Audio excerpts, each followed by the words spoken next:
Bismillahirrahmanirrahim. Bonjour à toutes et à tous et bienvenue dans cette vidéo d'introduction au cours intitulé Modélisation d'entreprise. Je suis très heureuse de vous accompagner dans cette unité d'enseignement qui s'inscrit dans le parcours du département de génie mécanique au sein de la faculté de technologie de l'université 20 août 1955 Skikda. Alors, dans cette vidéo, je vais vous présenter premièrement la présentation de l'auteur, deuxièmement les informations officielles du module, puis les objectifs généraux, ainsi que la présentation du contenu ou la présentation détaillée du cours, les prérequis et enfin le chapitre 1 qui est généralité sur les entreprises.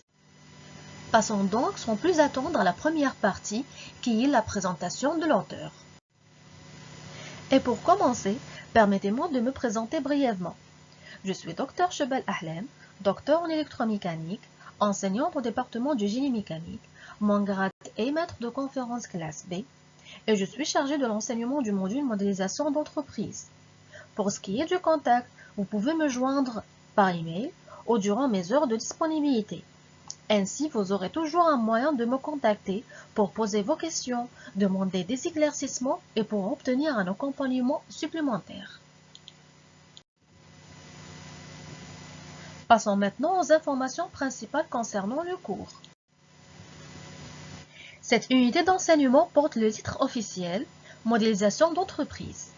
Donc, elle appartient au système de formation de l'université 20 août 1955 de Skikda, plus précisément à la faculté de technologie et au département du génie mécanique. Et voici les informations administratives importantes.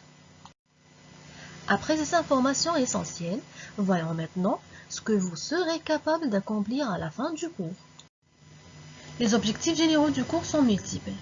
Alors, à la fin de ce cours, l'étudiant sera capable de vérifier la cohérence et la validité des modèles d'entreprise produits en s'assurant qu'elles respectent les contraintes organisationnelles et les objectifs stratégiques, distinguer et différencier les différents types d'entreprises, de structures organisationnelles et de modèles de gestion en fonction de leur taille, secteur et finalité, d'utiliser ou d'appliquer les outils et méthodes de modélisation tels que la BPMN, l'UML ou organigramme pour représenter les processus internes d'une entreprise, lire et simplifier des modèles existants afin d'en faciliter la compréhension, la communication et l'amélioration continue, assembler les différents éléments d'un modèle, processus, acteurs, ressources, flux, pour obtenir une vision cohérente et intégrée du fonctionnement de l'entreprise, évaluer la performance, la pertinence et l'efficacité des modèles d'entreprise proposés en identifiant leurs points forts et leurs limites.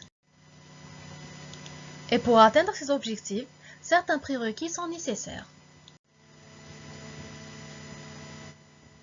Pour aborder efficacement le sujet de la modélisation d'entreprise, les étudiants devraient idéalement avoir acquis certaines connaissances et compétences de base, comme savoir utiliser un ordinateur et des logiciels bureautiques, connaître les bases du fonctionnement d'une entreprise, comme les services et les rôles principaux, être capable de lire et comprendre des schémas simples, avoir une notion de gestion de l'information et des données.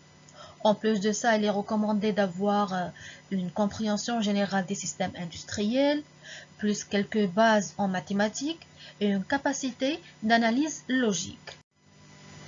Passons maintenant à la présentation complète du contenu du cours. Le cours est structuré en 4 chapitres principaux, chacun abordant un aspect fondamental de la modélisation, en commençant par le premier chapitre, qui est Généralité sur les entreprises. Dans ce chapitre d'introduction, nous allons donner la définition d'une entreprise, comprendre ses objectifs, ses fonctions internes et son rôle dans l'économie. Nous verrons également comment l'entreprise peut être considérée comme un système, ce qui constitue la base de toute modélisation. En passant maintenant vers le chapitre 2, qui est Modélisation d'entreprise. Ce chapitre présente les différents outils et techniques permettant de représenter graphiquement et logiquement une organisation. Nous verrons les modèles fonctionnels, les organigrammes, les diagrammes de flux, etc. Pour le troisième chapitre sont les automates finis. Dans cette partie, nous introduirons les automates, les outils essentiels pour formaliser les comportements, des processus et des séquences d'action. Nous étudierons les automates déterministes, non déterministes et leurs applications industrielles. pour le dernier chapitre qui est les chaînes de Markov et les files d'attente. Nous aborderons les modèles probabilistes utilisés pour étudier les systèmes aléatoires, tels que l'évolution d'état et la gestion des files d'attente dans un service ou dans un atelier. Ainsi, à travers ces 4 chapitres, vous développez une vision complète et structurée de la modélisation des systèmes industriels et organisationnels. Nous allons maintenant entrer dans le premier chapitre, qui est Généralité sur les entreprises. Premièrement, en commençant par la définition et rôle de l'entreprise. Alors, une entreprise est une organisation qui produit les biens et les services en combinant les différentes ressources humaines, financières et matérielles. Son rôle principal est de créer de la valeur économique, sociale et parfois environnementale. Elle contribue également à la création d'emplois et au développement de l'économie locale et nationale. Deuxièmement, on a les types ou les différents types d'entreprises. Les entreprises peuvent être individuelles lorsqu'une seule personne possède et gère l'activité. Mais on a aussi un autre type qui sont des sociétés qui regroupent plusieurs associés comme les SAA, les SARL et les SAS, etc. Chaque type a ses avantages et ses responsabilités spécifiques et le choix dépend toujours des objectifs et des besoins de l'entrepreneur.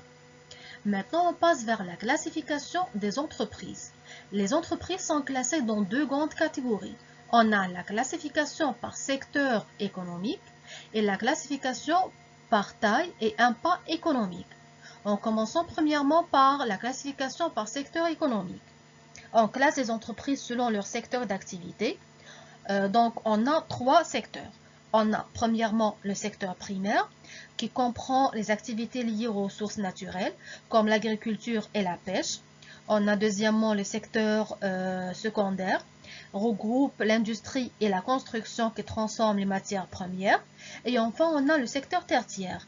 Donc, le secteur tertiaire concerne les services tels que le commerce, les transports ou la banque. Maintenant, la classification par taille et impact économique. Alors, les entreprises se classent aussi par taille. On a les entreprises micro, on a les petites entreprises, les moyennes entreprises ou les grandes entreprises. La taille influence leurs moyens financiers et humains. Les grandes entreprises ont souvent un rôle stratégique dans l'économie, tandis que les PME sont importantes pour l'emploi et la flexibilité du marché. Ensuite, on a les acteurs de l'entreprise. Les acteurs principaux d'une entreprise sont les dirigeants, les salariés, les actionnaires et les partenaires externes. Premièrement, les dirigeants. Les dirigeants prennent les décisions stratégiques. Pour les salariés assurent le fonctionnement quotidien. Ensuite, on a les actionnaires. Les actionnaires fournissent le capital et les partenaires soutiennent l'activité en fournissant les biens, les services ou les conseils. Après avoir identifié les principaux acteurs, examinons à présent comment l'entreprise s'organise et fonctionne en interne. Donc, on a le fonctionnement interne de l'entreprise. Le fonctionnement interne repose sur l'organisation des services et des processus. Chaque département a un rôle précis et les flux d'informations et de ressources sont coordonnés pour atteindre les objectifs. Une bonne organisation améliore l'efficacité, la productivité et la qualité des produits ou des services.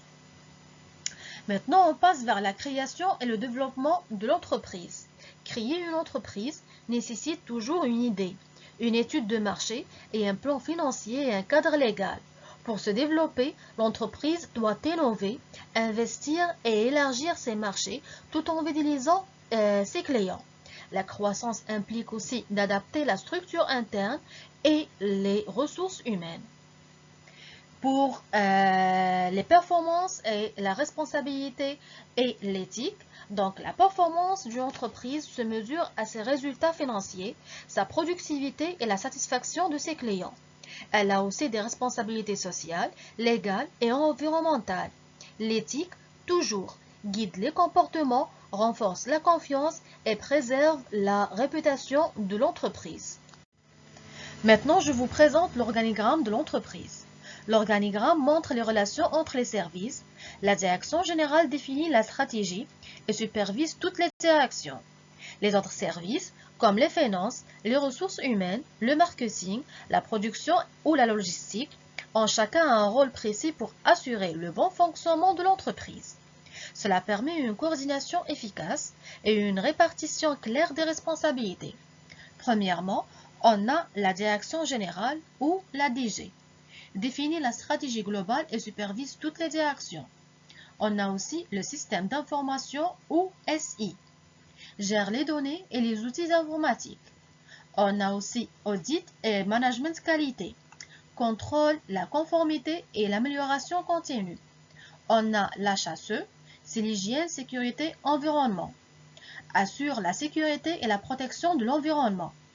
Après, on a la direction finance et comptabilité qui gère les budgets, les comptes et la trésorerie. On a la direction commerciale qui supervise la vente et la relation client.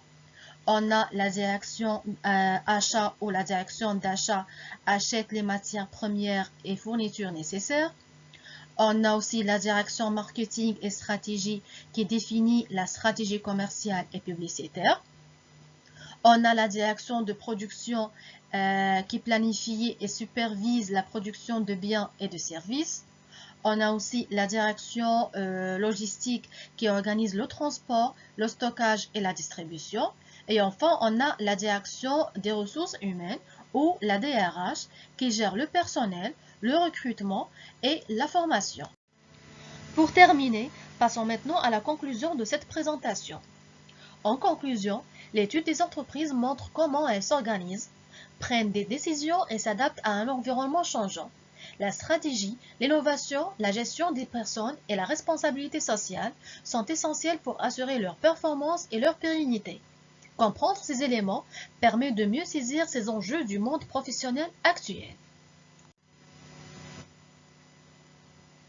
Et merci pour votre attention.